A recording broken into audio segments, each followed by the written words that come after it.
Hey everyone, Strangers103 here today with yet another replay cast. We are looking at the Kroven playing the Graf Spee Tier 6 Premium German aircraft carrier. Cruiser. For those that watch Arun. Anyways, what's this Tier 6 ship all about? Well, it gets the health of a Tier 10, Japanese destroyer. Almost. It's just 1,000 less, basically. A Tier 6. And you get a heal. On top of that, you basically kind of get Scharnhorst guns. They are the same caliber, but the performance is slightly different. I think these are a teeny bit more accurate and, well, less inaccurate, I guess I should say. And they have, I think, more damage but less pen, if I remember correctly. Now, I probably am wrong about this, because this is a ship I never really cared too much about, and it's a low tier ship, so, yeah. Never really looked too much into it. But the important thing is that you get some reasonable armor. 19 millimeters. I mean, it will not stop high explosives on the deck and the upper belfry board, but it will stop lower caliber armor piercing shells from just automatically lull penning you. Of course, anything bigger, anything on the bigger end of things will just go clean through it, and you're going to bleed very heavily to AP. But at least you get a turtle back on the broadside, so that light cruisers and even heavy cruisers at longer ranges are going to struggle at being able to citadel you up front. So, Spare. 6 guns. I mean, it's the same amount of barrels as the Alba, but, the Alba shoots almost twice as fast. And also, it's, 20.3 IJN, so it gets IJN dispersion pattern, whilst we're stuck here with German dispersion pattern, which can be really, really troll. And, 20.3s are at least kind of known for being accurate enough for the job you need to do. Anyways, heading out to the western side of the map, seems like a fair portion of our team is heading this way. A single Bloodthirst Jarnos is heading towards the eastern side of the map. Hopefully they can do some serious damage over there. Of course, depends on how much of the enemy team they run into, as this is a very cruiser-heavy matchup. BC, Naruto, New Mexico, and an Iron Puke. We get a Congo on top of the Tier 6, 7, and 5 battleships, so yeah, that means, we get one less cruiser, but that's usually not a big deal, because, having battleships extra in this kind of matchmaking is generally a pretty good thing. We also get a Pensacola, Miyoko, Bliotfus, and Stjors. They kind of, same amount of Tier 7s, obviously, because it's a Tier 7 match. However, I definitely would say that we have the slightly better end of the Tier 7s, because, Pensacola and Miyoko versus, Pensacola instead of Fiji, basically. The AP of the Pensacola could be incredibly useful in a matchup like this, although Fiji is going to have an easy time playing the game because of the smokescreen, but with only 3 battleships on, of course, in this case, 4 battleships on our team, it's actually not that bad to play the Fiji in that kind of a situation. Speaking of Fiji's, there the target is, and there the ram with the Bajoni happens. Now we need to remember that Fiji's pickup speed really, really fast, so he's going to be able to accelerate forwards enough to try to evade that, so I don't think this is actually lead enough, and the guy may just be able to get himself around the island fast enough to evade the shells. Regardless, we decided to open fire, so now it's time to start turning away from the enemy team. Most of their capital stuff seems to be heading towards the other side, so we really shouldn't be too worried about just getting instantly black. He looks like he's picking up speed again, sending a salvo her way, and looks like we're kind of gonna push back in towards this a little bit, while showing broadside, while baiting broadside, and then turning away again. Only 1 hit, but still, the thing about these guns is that, the 6 of them, they're kind of okay on the accuracy, considering that they are still quote-unquote battleship guns. When I play this thing, I didn't really enjoy it, but that's more due to the fact that it's slow. It's sub 30, I think. I think it's 28. So, in my opinion, anything that's sub 30 is really difficult for me to enjoy, because it's just too slow, and being slow means that your ability to make plays, especially in the later stages of the game, or your ability to adjust to alternating plays, is difficult. However, what we saw there is really what this thing is able to do. We have a broadside Iron Puke in front of us, 12 kilometers away, which is the kind of the higher end of medium range. Unfortunately, 2 of those actually deflect. I believe they landed near the main battery areas. But if we do get to sustain a broadside on anything, these guns can actually dish a pretty significant, noticeable amount of damage. Provided we're not shooting a paper cruiser, in which case they're just going to overbend. But the general deal is that you do have the ability to deal pretty decent damage to battleships, especially at close ranges where you have more than enough pen to citadel most battleships beneath like 3 kilometer range. Some of the turtleback ones that even Yamatos don't citadel is kind of a different case. That's more down to the way angles and the layout is, other than raw thickness. Regardless, Agata gets picked up, only destroyer on the team. Could be a little bit awkward because we just lost a pretty strong counter against Mutsuki. I believe it's a Mutsuki. Yep, it's a Mutsuki on the enemy team. And this could be very awkward later on in the battle, as the enemy team is also starting to breach the eastern side of the map. Our Scharnhorst, having seen that, deciding that he rather rapidly wants to approach a different angle of advance. And Amiyoko seems to be heading straight down the middle of the map, which is a very awkward position for him, and I wouldn't really count on him lasting too long, because they still have a pretty significant portion of their fleet there. A few more pens and overpens later, we're now picking up ourselves towards 20,000 damage, which, I mean, considering the fact that it's a cruiser-heavy game, we do get 16 kilometer range at least. I mean, I think, it gives 16.4, but hey, that's Russian, so it doesn't really matter. I think it's paper and has bad armor, bad angles. Our Belfast gets picked up. He kind of seems to appear to have died broadside on, so not really the world's best long-term survivability strategy on his end. Perhaps he felt compelled to make a turn or something. Looks like the Iron Puke is ramming away the Miyoko. Currently, we're kind of just holding fire. I mean, we have a heal and we have a comeback mechanic. Well, comeback mechanic being the heal. That Miyoko is likely to start accelerating. There we go. Is de-reversing, so chances are it's going to start accelerating because she's on the other side of the Iron Puke, and the Iron Puke has fled the speed by this point. Seems like someone else hits them, but I don't think we're going to get any shells on the Miyoko. But we actually did hit the Iron Puke. I think that was accidental, though. I think our intent was to shoot the Miyoko, who actually at this point appears to have been Citadel and has lost the engine, so yeah, we actually bleed a bit of AP damage here, but it's only AP damage, it's not Citadel damage, but 19mm of armor. Does that mean that that is a possibility to bleed to these Royal Navy light blinkers?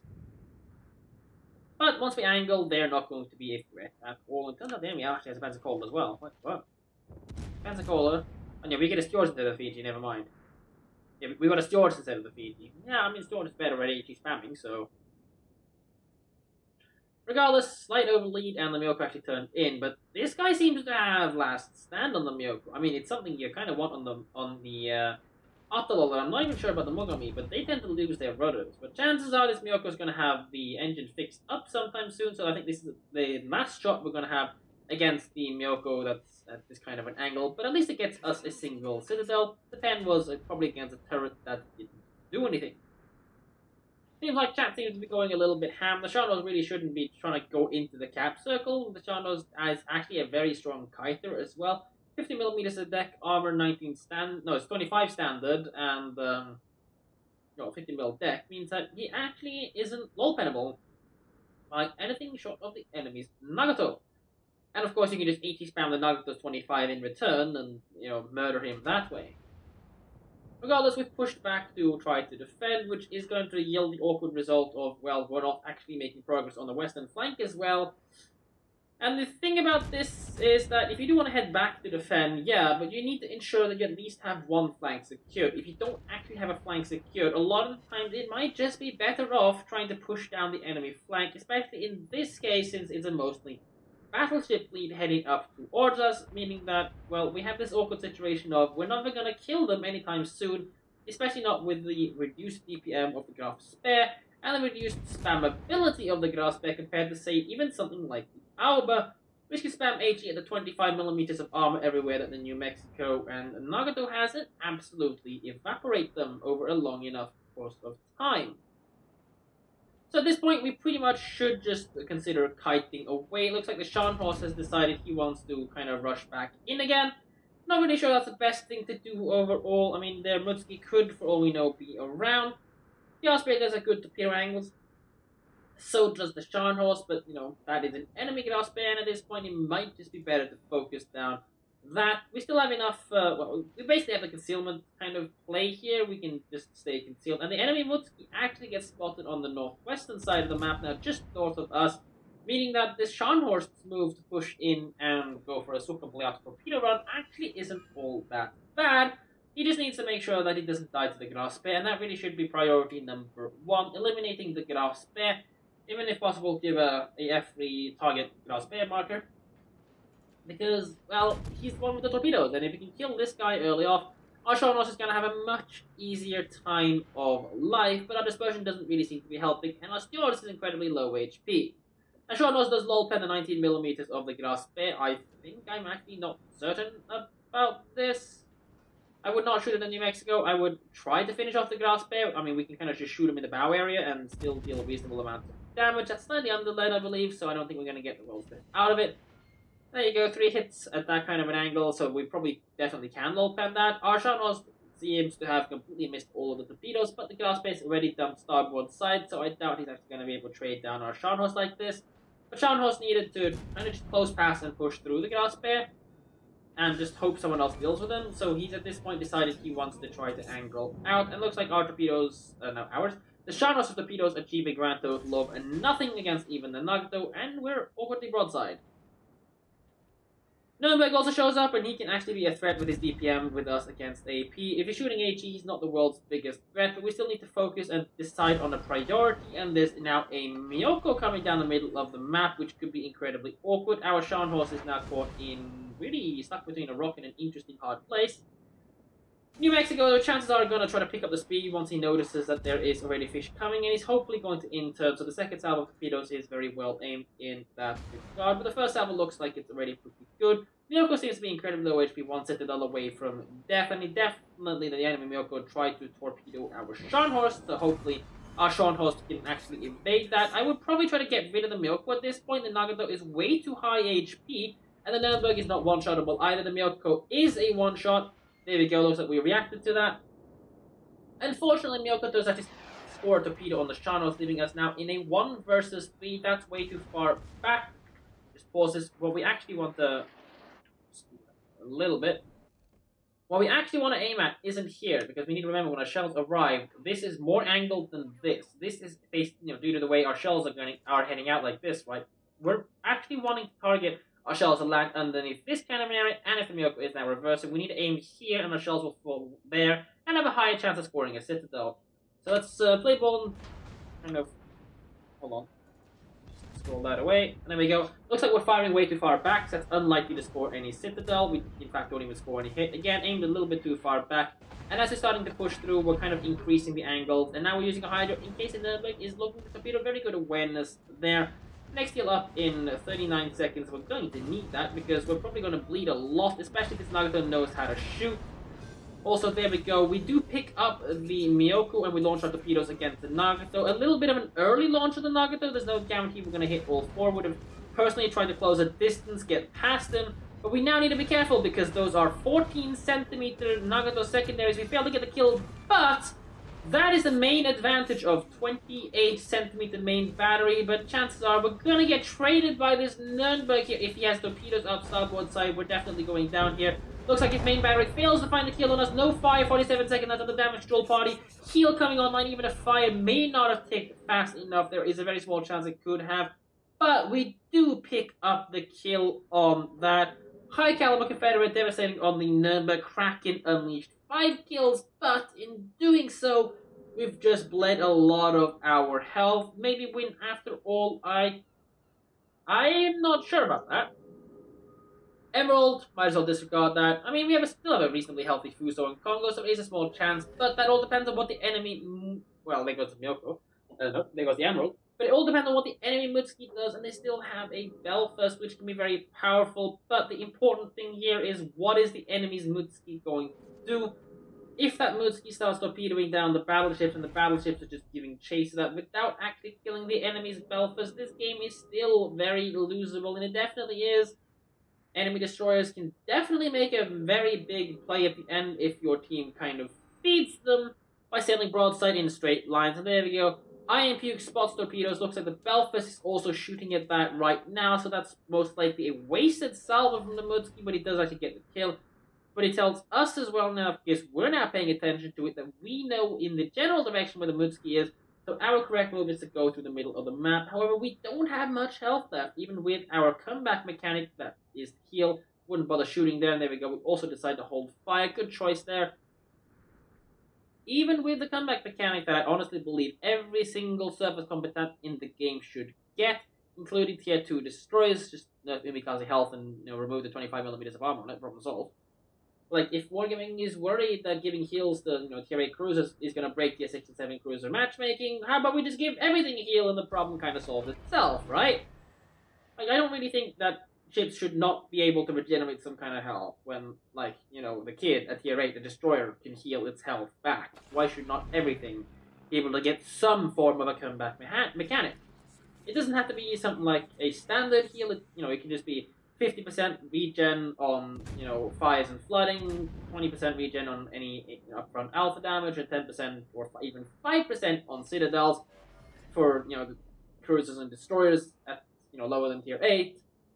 Something like that is enough to give you a little bit of health back at the end stages of the game, and it'll also stop you if you do get unlucky and the enemy gets to blast a good chunk of health, but it gives you the ability to stop just being a one-shot for the rest of the game and give you an ability to get back into it. The enemy Bleothfus does actually show up on our screens, and, well, at this point we're kind of angling to push towards the Iron Puke, and we're kind of in this awkward situation where, well, if the Bleothfus engages us, we're going to be in trouble, and also our guns are facing the wrong way to engage the Iron Puke without ramming ourselves into an island, so we can't actually do full broadside engagement against him. There we go, we're going to fire all of it, but I highly recommend trying to swivel gun turrets around so that we either, face and kill the Iron Puke, or engage and try to destroy the Bleothfus in the smoke. The Bleothfus is definitely the more dangerous target at this kind of stage of the game, but the Iron Puke seems to be very interested in giving us a broadside, so no reason not to take advantage of that. And by not giving the Bleothfus a reason to shoot us, well, hopefully we can get away with some of this the plays right now. We do take a very heavy damage from the Iron Puke, so we do damage control partly with fire. Not a bad choice in my opinion. Heal comes up, instantly use that. We need 2 pens to kill, and 2 pens do come in.